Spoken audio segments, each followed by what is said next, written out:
At Homes New South Wales, we are committed to providing culturally safe and appropriate service to all our clients. Aboriginal people are the first peoples of this land, with the oldest continuous culture in the world, and have a deep connection to land, sea and country. In New South Wales, there are over 200,000 Aboriginal people. A significant portion, around 1/3, live in social housing. At Homes New South Wales, we are responsible and committed to ensuring that our services meet the unique needs of community and empower them to thrive. Cultural safety is paramount. It's about creating an environment where Aboriginal clients feel safe, heard, respected and understood. It's about acknowledging their unique cultural needs and adapting our approach to meet those needs. We can't assume we understand Aboriginal culture.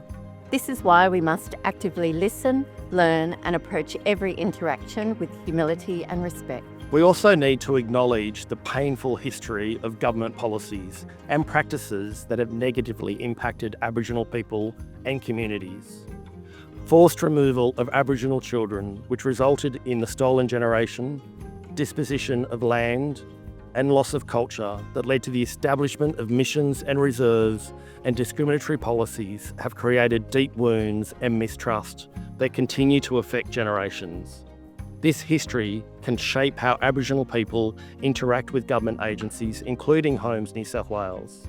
We must be mindful of this history and approach every interaction with sensitivity, understanding, empathy, and a genuine commitment to building trust. It's essential to acknowledge this historical context and its ongoing impact on not only our clients, but all Aboriginal communities. Let's listen to the stories and experiences of our Aboriginal clients and recognise the strength and resilience they've shown in the face of adversity. Building trust takes time and effort. It's about showing up consistently, being reliable and demonstrating that we're here to support, not to judge or control. Let's focus on transparency, being clear and upfront about our processes and our expectations. Respect, honour cultural protocols and traditions. Empowerment, support self-determination and decision-making.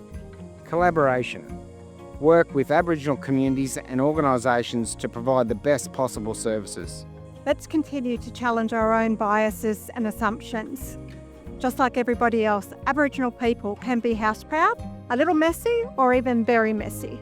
It's important to remember that our Homes New South Wales tenants in general often face challenges such as low income, vulnerability, mental health issues and trauma. These factors can impact how a home is maintained. So when you visit a client's home, focus on the well-being, safety and making sure the tenant is sustaining the tenancy in accordance with the Residential Tenancies Act. Does the condition of the home pose a risk to their health or the property itself? Does it violate any council regulations? Are there any safety hazards? We're not here to judge or impose our own standards on tidiness.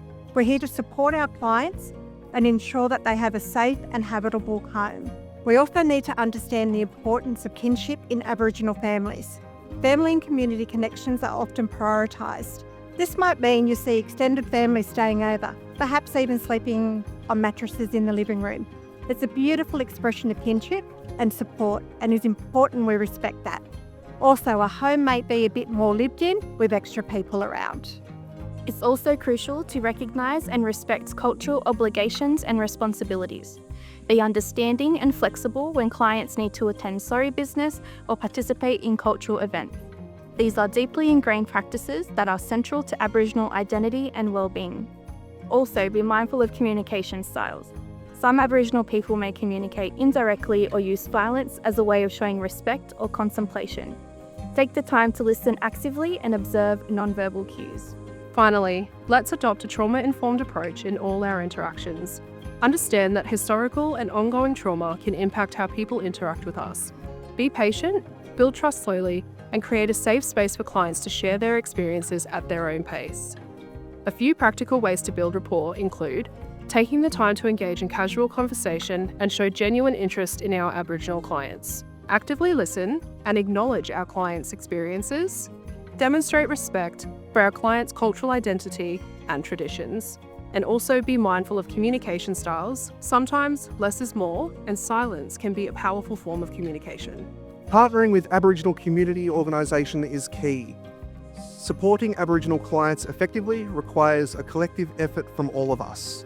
Non-Indigenous staff take the initiative to learn about Aboriginal culture and build relationships within the communities we serve. This helps reduce the cultural load on our Aboriginal colleagues and ensures all clients receive culturally safe and appropriate services. We all have a role to create a truly inclusive and supportive environment for our Aboriginal clients. So let's work together to build trust, respect, and genuine partnership with our Aboriginal clients.